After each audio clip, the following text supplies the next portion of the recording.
ప్రభువుని ఆరాధిస్తాం.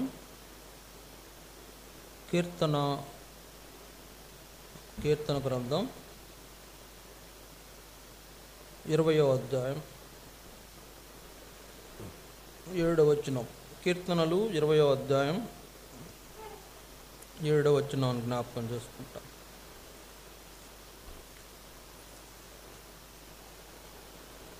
కీర్తనలు 20వ అధ్యాయం 7వ వచనం.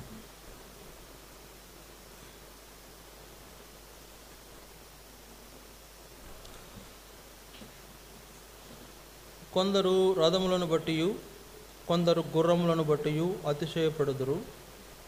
మనమైతే మన దేవుడైన యెహోవా నామమును బట్టి అతిశయపడుదుము.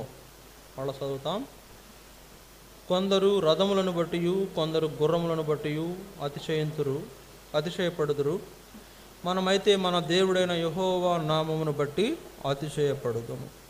తర్వాత కీర్తన 40వ అధ్యాయం 8వ వచనం. కీర్తన 40వ అధ్యాయం 44వ అధ్యాయం 8వ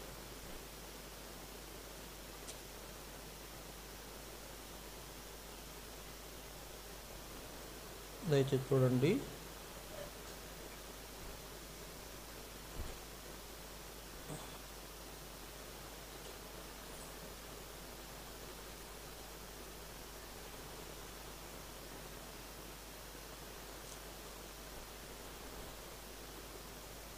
నలభై 44వ అధ్యాయం కీర్తన 44, 8వ వచనం.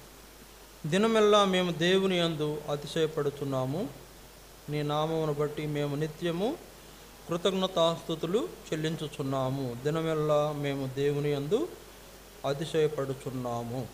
చిన్న ప్రార్థన చేద్దాం, దేవుడు సహాయపడినట్లు.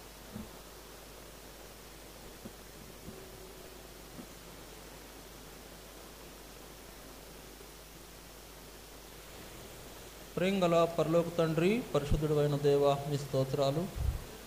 ఈ సమయంలో మరో పర్యాయం నీ పాదాలు చెందుకొస్తున్నాము. కనుకరించండి, సహాయం చేయండి.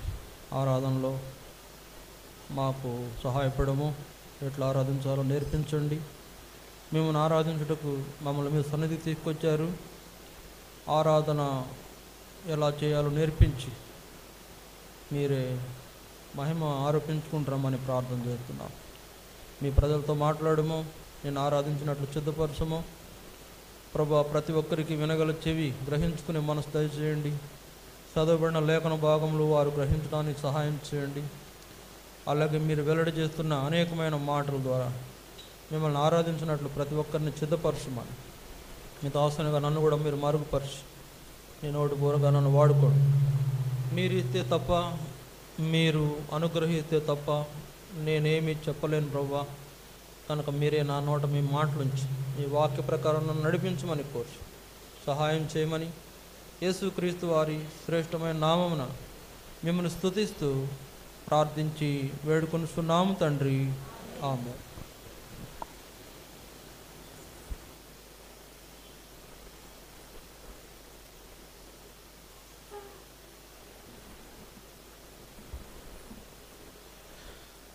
ఇక్కడ రాయబడిన 2 సందర్భాల్లో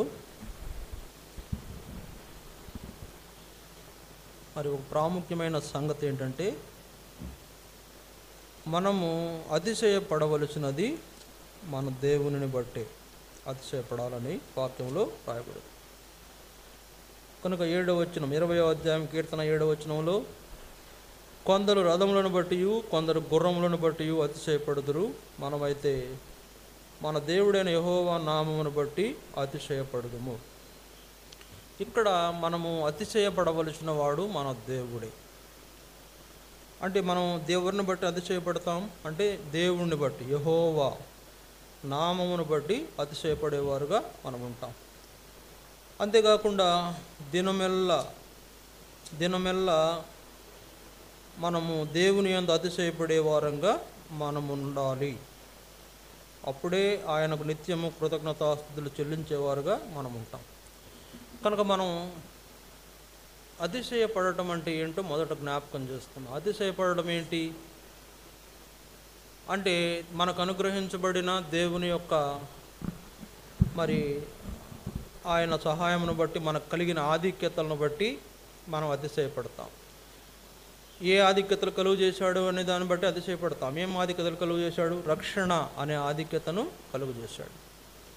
సరే, తర్వాత మనకేం ఆధిక్యత కలుగు చేశాడంటే రక్షణ అనే ఆధిక్యతను కలుగు చేశాడు.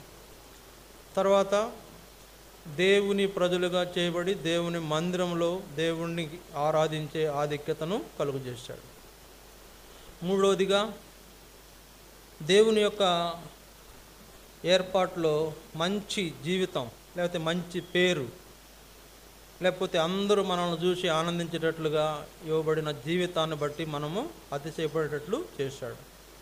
నాలుగవదిగా మన జీవితంలో మనకు కలిగించే అంటే అన్ని రకాలైనటువంటి మరి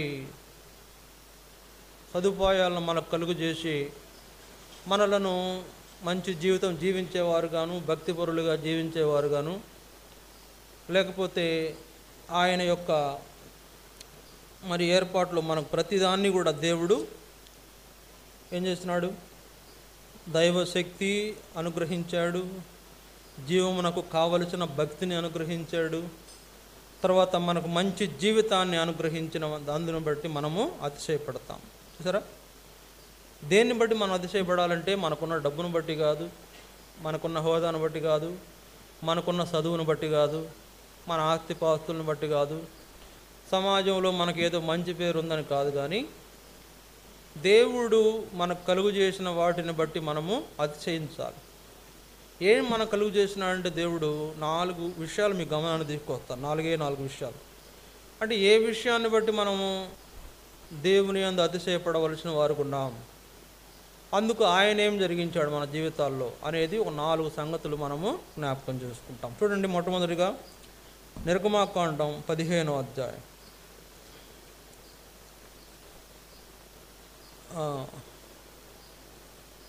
నిర్గమాకాండం 15వ అధ్యాయం 7వ వచనం. నిర్గమాకాండం 15వ అధ్యాయం 7వ వచనం. నీ మీదికి లేసు వారిని నీ మహిమాతిశయం వలన అణిచివేయుదువు, నీ కోపాగ్నిని రగుల చేయుదువు, అది వారిని చెత్తవలే దహించును. ఇక్కడ మొదటిగా మనకు జ్ఞాపకం చేయబడుతున్న ఈ సంగతి ఏంటంటే, దేవుడు తన మహిమాతిశయం వలన మనల్ని ఏం చేశాడంట? ఏం చేశాడు? మనలను రక్షిస్తూ వచ్చాడు. మహిమాతిశయం వలన ఆయన మనల్ని రక్షిస్తూ వచ్చాడు. ఎక్కడి నుంచి రక్షించాడు?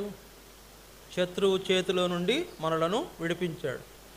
శత్రువు మనలను బానిసలుగా చేసుకున్నప్పుడు, మనలను బంధించినప్పుడు, మనల్ని తన వలలో చిక్కించుకుని మన లోకపరమైన జీవితం, చెడు జీవితం జీవించేటట్లు మనలను ఏం చేశాడంట? శత్రువు బంధించాడు. కనుక శత్రువు మనల్ని బంధించినటువంటి ఆ పరిస్థితి మన జీవితంలో మరి మన యొక్క జీవితంలో భయంకరమైన పరిస్థితి కలిగినటువంటి ఆ యొక్క విధానాన్ని చూపిస్తూ ఉంది. ఇప్పుడు మనం జ్ఞాపకం చేసుకుంటే ఇజ్రాయేలీలను జ్ఞాపకం చేసుకోండి. ఇజ్రాయేలీలను ఎవరు బంధించారు? ఐగుప్తు రాజైన ఫరో బంధించాడు. ఐగుప్తు రాజైన ఫరో బంధించకముందు వాళ్ళు ఏమైనా బందీలు కాదు కదా, వాళ్ళు బందీలు కాదు. ఏదో కొన్ని కారణాల వల్ల యోసేపు అనేటువంటి ఒక భక్తుడు ఐగుప్తులో రాజు అయిన తర్వాత లోకమంతటా కరువు వచ్చినప్పుడు ఐగుప్తులో ధాన్యం దొరుకుతుందంట, యోసేపు ధాన్యం అమ్మకం చేస్తున్నాడంట అని తెలిసినప్పుడు ఇశ్రాయేలీయుడు అంటే యాకోబు తన కుమారులు పంపించి ఐగుప్తులో ధాన్యం ఉన్నదని విన్నాను, మీరు వెళ్ళి ధాన్యం తీసుకురండి అంటే అట్లా వెళ్ళి అక్కడ వాళ్ళ తమ్ముడైన యోసేపును వాళ్ళు తెలుసుకొని వాళ్ళ నాన్నకు చెప్తే వాళ్ళ నాన్న నా కుమారుడు బ్రతికున్నాడా అని యోసేపును చూసి సంతోషపడిన తర్వాత యోసేపు యాకోబును తన యొక్క అన్నదమ్ములందరినీ ఐగుప్తుకు రమ్మని చెప్పాడు. ఇక్కడ రండి, ఇక్కడ నివసించండి, మీకు చాలినంత ఆహారం ఉంది, లేకపోతే చాలినంత స్థలం నేను ఇస్తాను, మీకు కావాల్సినవన్నీ ఇస్తాను, ఇక్కడికి వచ్చేయండి. యాకోబు కుమారుడి మాట విని ఐగుప్తుకు ప్రయాణమై వెళ్ళి అక్కడ నివసించిన సందర్భం, వాళ్ళకి హక్కుగా వచ్చిన ఆ యొక్క అవకాశము వాళ్ళు వినియోగించుకున్నారు. యోసేపు ఆ దేశం మీద రాజు కనుక గోషేను అనే ప్రాంతము మీకు ఇచ్చేస్తానని రాజు చేత ఒక ఆజ్ఞ పుట్టించి గోషేను అనే ప్రాంతంలో వాళ్ళు నివసించినట్లు యోషేపు ద్వారా అలాంటి కార్యము జరిగించబడిన అలాంటిది అంటే హక్కుగా వచ్చిన దాన్ని వాళ్ళు ఏం చేశారు, ఐగుప్తులో వాళ్ళు వాడుకుంటూ వచ్చారు. హక్కుగా వచ్చిన దాన్ని వాళ్ళు వినియోగించుకున్నారు. తర్వాత అనేక సంవత్సరాలైన తర్వాత ఈ స్థలం ఇచ్చిన ఆయన వీళ్ళకి కావాల్సినటువంటి మరి ప్రొటెక్షన్ ఇస్తానని చెప్పిన ఆయన చనిపోయినాడు. వేరొక రాజు వచ్చిన కారణం చేత ఆ రాజు ఏం చేశాడు, వీళ్ళని బానిసలుగా చేశాడు. అంటే ముందు వాళ్ళు బానిసలు కాదు, ఐగుప్తుకు వెళ్ళటమే బానిసలుగా వెళ్ళాల.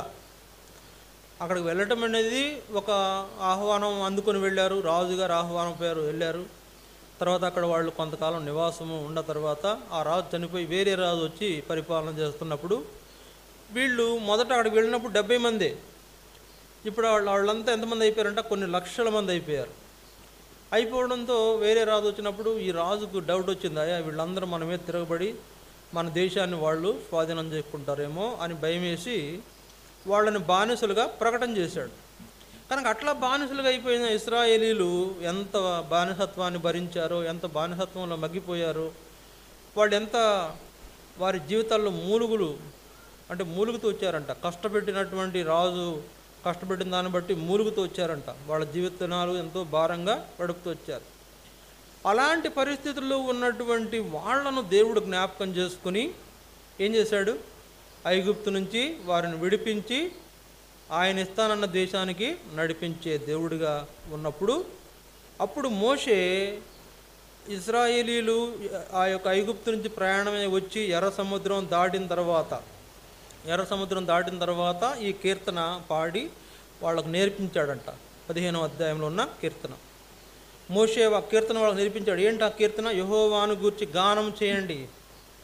ఆయన ఏం చేసినాడంట, అది ఎన్నో విషయాలు ఉన్నాయి. 7వ వచనం చూడండి. నీ మీదికి లేసు వారిని నీ మహిమాతిశయము వలన అణిచివేయుదువు, నీ కోపాగ్ని రగులు చేయుదువు, అది వారిని చెత్తవలే దహించును. నీ మహిమాతిశయము వలన అణిచివేయుదువు. కనుక శత్రువును, సాతానుని, లేకపోతే ఐగుప్తు రాజైన ఫరోని, లేకపోతే దేవునికి ప్రజలుగా విరోధంగా ఉన్నటువంటి వారిని అణిచివేసే దేవుడు, మహిమాతిశయమును చూపించే దేవుడు, మహిమగల దేవుడు వారి దగ్గర ప్రత్యక్షమైనాడు. ఆయన తన మహిమను చూపించాడు. ఆయన మహిమను ఎక్కడ చూపించాడంటే పగలు మేఘస్తంభంలో ఉన్నది, రాత్రి అగ్నిస్తంభంలో ఆయన వారితోనే ఉన్నాడు. ఆయన తన మహిమను చూపించి ఫరోను గద్దించాడు.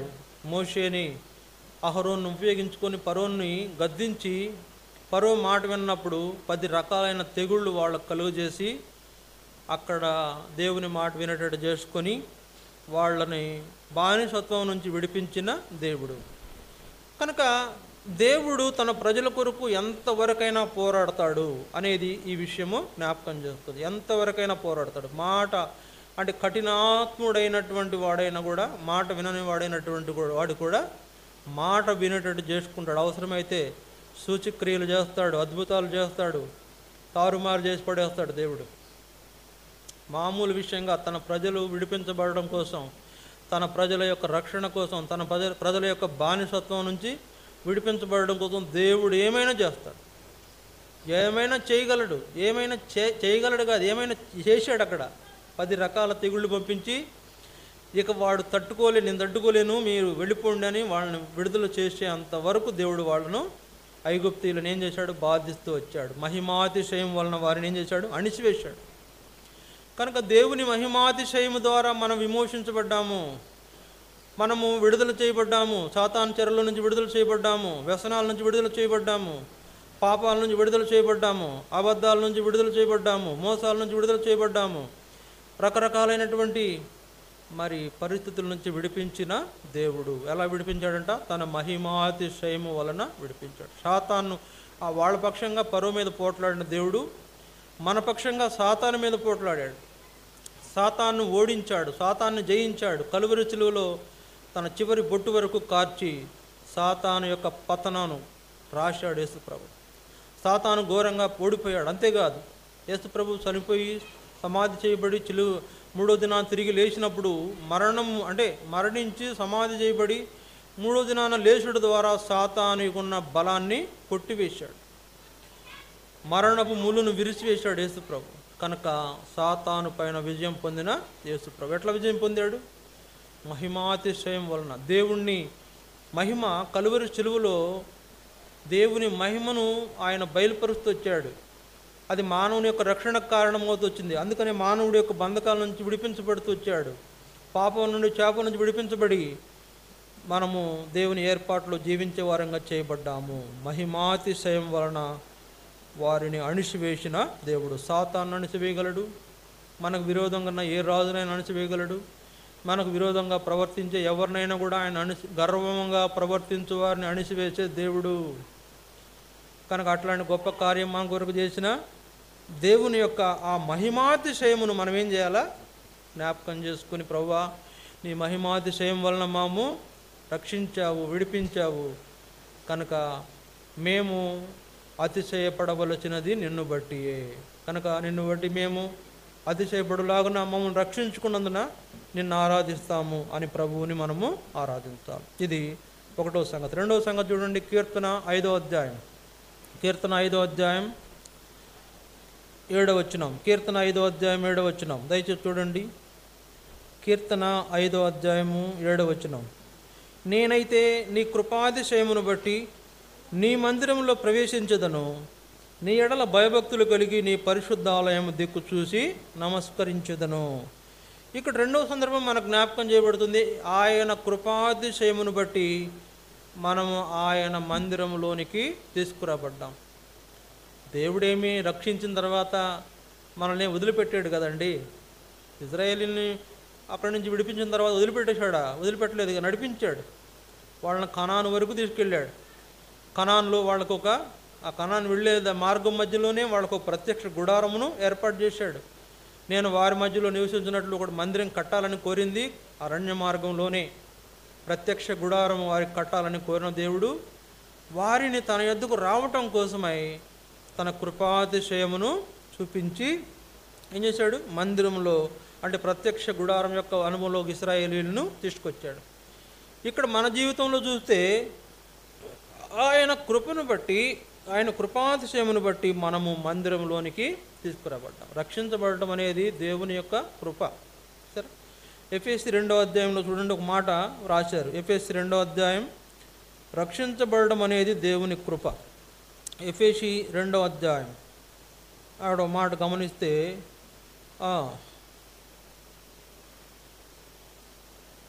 5వ వచనం, 4-5 వచనాలు కలిసి ఉన్నాయి. అయినను దేవుడు కరుణా సంపన్నుడై ఉండి మనము మన అపరాధముల చేత సచ్చిన వారమై ఉండినప్పుడు సైతము మన ఎడల చూపిన తన మహా ప్రేమ చేత మనలను క్రీస్తుతో కూడా బ్రతికించెను. కృపచేత మీరు రక్షించబడి ఉన్నారు. ఇక్కడ రక్షించబడడం కృపచేతనే, లేకపోతే మనము రక్షించబడడం దేవుని యొక్క వరము. అందుకని 8వ వచనంలో మీరు విశ్వాసము ద్వారా కృపచేతనే రక్షింపబడి ఉన్నారు, ఇది మీ వలన కలిగినది కాదు, ఇది దేవుని వరమే. మనం రక్షించబడటం దేవుని వరమే. ఆయన కృపాతిశయమును బట్టి రక్షించబడిన మనం దేవుని మందిరంలో చేరడం కూడా దేవుని యొక్క వరమే. దేవుని మందిరంలో మనం ప్రవేశించడం అనేది దేవుని కృప. చాలామంది అనుకుంటాం, అంటే దేవుని మందిరానికి వచ్చినప్పుడు పొందేటువంటి కొన్ని ఆధిక్యతలు, దేవుని కృప వలన మనకు దొరికే ఆధిక్యతలను మనం దేవుని మందిరంలో ప్రవేశించినప్పుడు పొందేటువంటి ఈ యొక్క అనుభవము మనం కలిగి ఉన్నట్లు దేవుడు ఏం చేశాడు? ఆ పైన వచనాలు చూడండి. 4వ వచనం, నీవు దుష్టత్వమును చూసి ఆనందించు దేవుడవు కావు, చెడుతనమునకు నీ యొద్ద చోటు లేదు, డాంబికులు నీ సన్నిధిని నిలవలేరు, పాపము చేయవారందరూ నీకు అసహ్యులు, అబద్ధమాడు వారిని నీవు నశింపజేయుదువు, కపటము చూపి నరహత్య జరిగించువారు యెహోవాకు అసహ్యులు. కనుక దేవునికి విరోధమైన జీవితము దేవునికి అసహ్యం. అందువలన దేవుడు అలాంటి పరిస్థితి నుంచి మనల్ని ఏం చేశాడు? తన కృపాతిశయం ద్వారా తన ఆలయంలో, తన మందిరంలో మనం ప్రవేశించే ధన్యత ఇచ్చాడు. చూడండి, ఇక్కడ చాలామంది ఉన్నారు కదా, ఎవరు రారు. మరి ఎందుకు రారు? వాళ్లకు ఈ కృప, దేవుని కృప వాళ్లకు తెలియదు. అనేకులు ఇక్కడ ఉన్నా కూడా వాళ్ళు దేవుని మందిరానికి రావటం, దేవుని మందిరానికి వెళ్ళడం అనేది దేవుని కృప.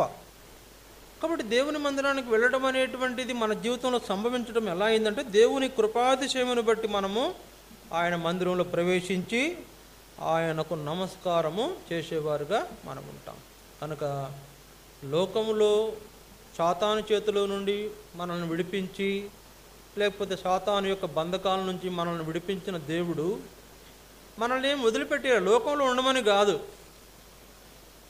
మీరు ఎర్ర సముద్రాలు దాటుతూ ఉండమని కాదు, మీరు అరణ్యంలోనే తిరుగులాడని కాదు, మీరు కనాను ప్రవేశించాలి.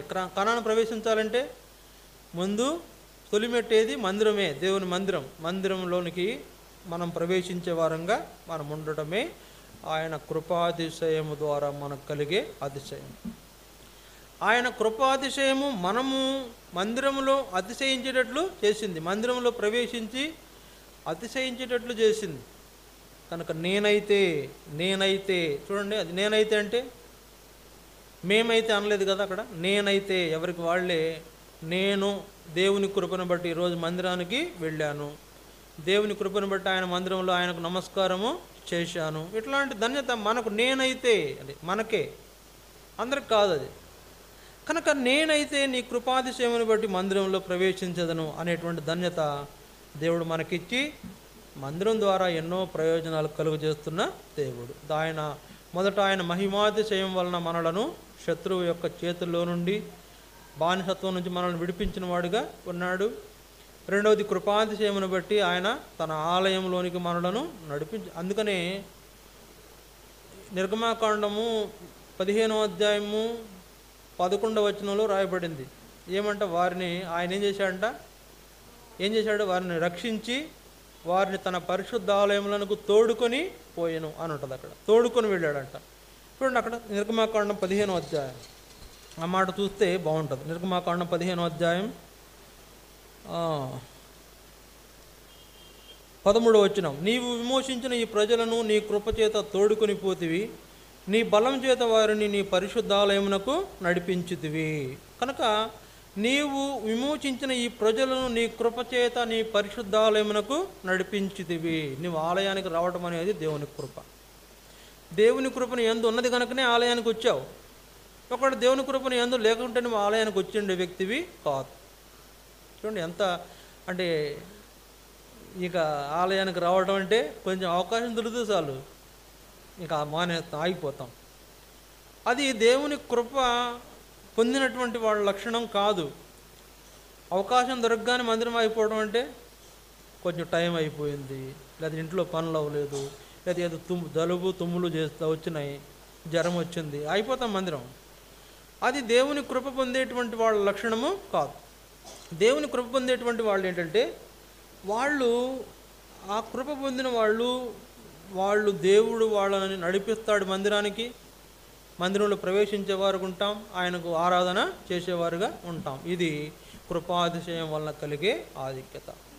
మొదటి ఆధిక్యతలో మహిమాతిశయం వలన శత్రువు చేతిలో నుంచి విడిపించబడితే, రెండవది కృపాతిశయం వలన దేవుని మందిరంలో ప్రవేశించాము. మూడవది చూడండి, యెషయా గ్రంథం 60వ అధ్యాయం, యెషయా గ్రంథం 60వ అధ్యాయం 15వ వచనం, యెషయా గ్రంథం 60వ అధ్యాయం 15వ వచనం, నీవు విసర్జించబడుటను బట్టి ద్వేషింపబడుటను బట్టి ఎవడునూ నీ మార్గమున దాటిపోవటలేదు, నిన్ను శాశ్వత శోభాతిశయముగాను బహుతరములకు సంతోష కారణముగాను చేసేదను. ఇక్కడ మనకి జ్ఞాపకం చేయబడుతున్న మూడవ సంగతి, నిన్ను బహుతరములకు సంతోష కారణముగా చేసే దేవుడు, శోభాతిశయముగా చేసే దేవుడు. కనుక నేను శోభాతిశయము గలవానిగా చేసే దేవుడు మన దేవుడు. ఎట్లాంటి దేవుడు అంట, ఆయన ఎట్లాంటి శోభాతిశయము కలుగుజేయ దేవుడు.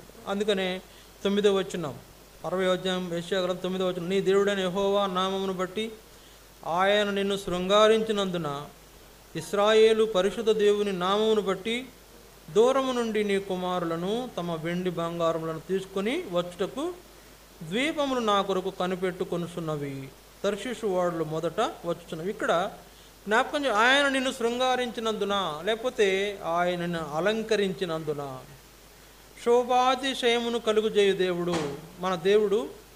శోభాతిశయముగా మనల్ని చేసి బహుతరములకు సంతోష కారణంగా చేసే దేవుడు. అంటే ఇక్కడ నా తలంపు ఏంటంటే, నిన్ను అందముగా, లేకపోతే నీ జీవితాన్ని ఒక మరి ఏమంటారు, పరిశుద్ధమైనదిగా తీర్చిదిద్దిన దేవుడు.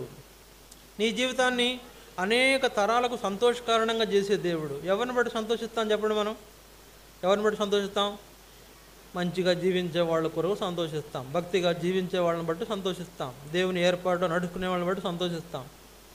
ఇలా మనం చూసిన కీర్తన 5వ అధ్యాయంలో ఏముంది? డాంబికులకు నీ యొద్ద చోటు లేదు, అబద్ధాలు మాట్లాడే వాళ్ళకి నీ యొద్ద చోటు లేదు. ఎవరికి చోటు? ఆయన యొక్క ఏర్పాటులో ఆయన కొరకై జీవించే వాళ్ళ కొరకు ఆయన చోటును ఇస్తున్నాడు. తర్వాత వాళ్ళని శోభాతిశయంగా చేస్తున్నాడు. శోభాతిశయమును బట్టి, దేవుడు మనకు కలుగు చేసిన శోభాతిశయమును బట్టి మనం దేవుని యందు అతిశయపడే వారంగా మనం ఉండాలి. చూడండి, చక్కని జీవితం ఇచ్చాడు, చక్కని ఈ యొక్క జీవిత విధానం ఇచ్చాడు, నీ జీవితంలో పరిశుద్ధతను ఇచ్చాడు, నీ జీవితంలో మేలుకరమైన విషయాలను జరిగించి నేనేం చేస్తున్నాడు? పరిశుద్ధమైన నీతి క్రియలతో అలంకరిస్తున్నాడు. అందుకు రక్షణ వస్త్రాలు ధరింపజేశాడు, పరిశుద్ధ వస్త్రాలు ధరింపజేశాడు, ఆనంద వస్త్రాలు ధరింపజేశాడు, స్తుతి వస్త్రాలు ధరింపజేశాడు, లేకపోతే రక్షణ వస్త్రాలు, ఇలాంటి ఉల్లాస వస్త్రాలు ధరింపజేస్తూ వచ్చిన దేవుడు నిన్ను శోభాతిశయం అంటే ఎప్పటికీ నువ్వు గుర్తుండిపోయేటువంటి జీవితము నీకు ఇచ్చాడు. చూడండి, మన జీవితం అట్లా లేదేమో, మన జీవితం అలా ఉండాలనేది దేవుని యొక్క ఉద్దేశం. అనేక మంది భక్తులను చూడండి, పాత తరంలో భక్తుల్ని మనం జ్ఞాపకం చేసుకుంటే, బైబిల్లో ఉన్నవాళ్ళు కాకుండా బైబిల్లో లేనివాళ్ళు. బైబిల్లో ఉన్నవాళ్ళు అంటే మనం చూస్తాం, ఎవరు వాళ్ళు? ప్రతి ఒక్కరిని చూస్తాం భక్తులు. బైబిల్లో లేని భక్తులు కూడా ఉన్నారు, అంటే మన దశాబ్దంలో ఉన్నవాళ్ళు కూడా ఉన్నారు. మరి అనేక మంది భక్తులు, దైవజనుడు భక్త్ సింగ్ గారు, ఆయన ఇప్పటికీ కొన్ని కోట్ల మంది ప్రజల హృదయాల్లో స్థానం సంపాదించాడు. అంటే అంత గొప్పగా ఆయన పేరు నిలబడడానికి కారణం ఏంటి? దేవుడు ఆయనను ఏం చేశాడు? శోభాతిశయంగా చేశాడు. లేకపోతే మనకు అలాంటి జీవితము ఇవ్వాలని అనుకున్న దేవుడు బహుతరములకు సంతోష కారణం. ఈరోజు భక్త్ సింగ్ గారిని బట్టి అనేకులు ఎలా ఉన్నారంటే, ఆయన దేవుని లోబడి జీవించిన వాడని, ఆయన జీవితం ఎంతో ధన్యకరమైందని చాలామంది ద్వారా నేను విన్నానంటే, మాకు వాళ్ళు గొప్పగా చెప్పుకుంటుంటారు. భక్త్ సింగ్ గారికి షేక్ హ్యాండ్ ఇచ్చానని ఒక ఆయన, భక్త్ సింగ్ గారు నా తల మీద చేయబెట్టి ప్రార్థన చేశాడని ఒక ఆయన, నేను భక్త్ సింగ్ గారిని చూశానని ఒక ఆయన చివరికి పడకలో ఉన్నప్పుడు కూడా వెళ్ళి రూమ్లో ఉండగా మేము వెళ్ళి చూసాము, ఆయన దర్శించుకున్నాం. అంటే అదొక గొప్ప ఫీలింగ్. అంటే దేవుని ఏర్పాటులో ఉన్న వ్యక్తిని కలుసుకున్నప్పుడు, ఆయనను మనం తాకినప్పుడు, లేకపోతే ఆయన షేక్ హ్యాండ్ ఇచ్చినప్పుడు, ఆయన చూసినప్పుడు ఈ ఆనందం పొందుతున్నారంటే అర్థం ఏంటి? దేవుడు ఆయన ఏం చేశాడు? బహుతరములకు సంతోషకారణంగా చేశాడు. భక్త్ సింగ్ గారిని బట్టి అనేక తరాల వాళ్ళు, మా పిల్లలు కూడా సంతోషపడేవాళ్ళు ఉన్నారు, ఇంకా వాళ్ళ పిల్లలు కూడా సంతోషపడేటట్లు ఆయనకు అలాంటి కీర్తి ప్రభావాలు దేవుడు కలుగు చేశాడు. అందువలన అంటే ఒక వ్యక్తిని, యేసు ప్రభు అంటే ఆయన వేరు కదా, ఆయన దైవత్వం కలిగిన వాడు కాబట్టి ఆయన వేరు. కానీ భూలోకంలో ఒక మానవుడికి అలాంటి గొప్ప శోభాతిశయమును కలుగు చేసిన దేవుడు, బహుతరములకు సంతోషకారణంగా మనం ఉండాలనేదే ఆయన యొక్క ఉద్దేశం. బట్ అట్లాంటి విధానంలో మూడవదిగా శోభాతిశయమునకు కలుగు చేసి మనల్ని బహుతరములకు సంతోషకారణంగా చేసిన దేవుడిని బట్టి మనం అతిశయిస్తాం, అందును బట్టి ఆరాధిస్తాం. ఇది మూడవది. నాలుగోది చూడండి, 2 పేతురు 1వ అధ్యాయం 2-3 వచనాలు కలిసి ఉన్నాయి చూడండి. 2 పేతురు 1వ అధ్యాయం 2-3 వచనాలు కలిసి ఉన్నాయి. తన మహిమను బట్టి గుణాతిశయమును బట్టి మనలను పిలిచిన వానిని గూర్చిన అనుభవ జ్ఞానం మూలముగా ఆయన దైవశక్తి జీవమునకును భక్తికిని కావలసిన వాటన్నిటినీ మనకు దయచేస్తున్నందున దేవుని గూర్చినట్టు మన ప్రభువైన యేసును గూర్చినట్టునైనా అనుభవ జ్ఞానం వలన మీకు కృపయు సమాధానమును విస్తరించునుగాక. ఇక్కడ 4వ సంగతి మనకేం జ్ఞాపకం చేస్తుందంటే, ఆయన గుణాతిశయము మనకు అనుగ్రహించబడింది. ఆయన గుణాతిశయం ఏంటి? ఆయన గుణాతిశయము మనలను పిలిచాడు, తర్వాత ఆయన దైవశక్తిని మనలో ఉంచాడు, తర్వాత మన జీవమునకు కావలసిన భక్తిని కూడా మన జీవితంలో భక్తిని కలుగు చేశాడు. దేవుని యందు భయభక్తులను కలుగు చేశాడు. అంటే ఆయన గుణం ఏంటంట? దేవుని గుణం ఏంటి? మనకు కావలసిన భక్తిగల జీవితం, మనకు కావలసిన ఆయన దైవశక్తి మనకు అనుగ్రహించి ఉన్నాడు. తర్వాత 4వ వచనం చూడండి. ఆ మహిమా గుణాతిశయములను బట్టి ఆయన మనకు అమూల్యములను అత్యధికములైన వాగ్దానములను అనుగ్రహించి ఉన్నాడు. దురాశను అనుసరించుట వలన లోకమందున్న భ్రష్టత్వమును ఈ వాగ్దానముల మూలంగా మీరు తప్పించుకుని దేవ స్వభావమునందు పాలివారగునట్లు వాటిని అనుగ్రహించెను. మీరు దేవత్వం కలిగిన వారుగా ఉండాలని ఆయన ఉద్దేశం. ఆయన గుణాతిశయం అంటే దేవుని గుణం. యేసుప్రభు గుణం ఏంటంట? లేదా దేవుని గుణం ఏంటి? మనల్ని తన యొద్దకు ఉండాలని కోరినవాడు. అందుకే మనకు దైవభక్తిని కలిగించాడు, లేకపోతే మనకు మంచి జీవితం, భక్తి గల జీవితాన్ని ఇచ్చాడు, లేకపోతే అమూల్యమైన వాగ్దానాలు ఇచ్చాడు. మన జీవితంలో కావాల్సినవన్నీ కూడా మనకు దయచేసే దేవుడు.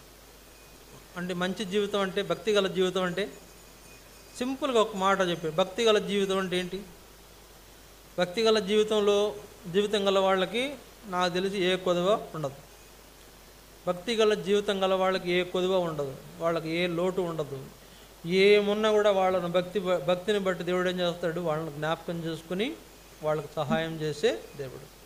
కనుక భక్తి అంటే దేవుని గుణాతిశయం అంటే ఏంటంటే మనలను భక్తి గలవారుగా చేసి భక్తి కలిగిన జీవితం జీవించేటట్లుగా మనలను చేసిన దేవుడు. మనకు కొన్ని వాగ్దానాలు ఇచ్చాడు, తర్వాత మనం భక్తిగా జీవించేటట్లు చేశాడంటే భక్తిగల జీవితం ఎట్లా వస్తుంది చెప్పండి? భక్తిగల జీవితం ఎట్లా వస్తుంది? విశ్వాసం ఉంటేనే వస్తుంది. భక్తిగల జీవితం అంటే విశ్వాసం ఉంటేనే వస్తుంది కదా.